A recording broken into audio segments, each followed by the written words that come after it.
Hello guys, I'm Gina and I'm selling manifestation candles. Ito papakalala ko muna sa inyo yung package 1 natin kung ano mga nilalaman nito at para saan to. Kaya guys, stay tuned lang dito. Ito na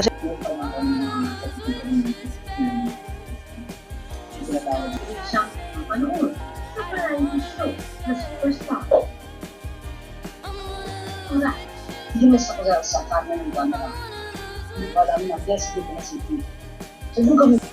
So kung paano gamitin itong mga kandila na to guys, kailangan lang natin ng paper, malit na paper lang. Ilalagay nyo lang yung pangalan dito kung sino yung pangalan na gusto nyong swertihin, maprotektahan, or mabigyan ng magandang health, no? Or stable na health.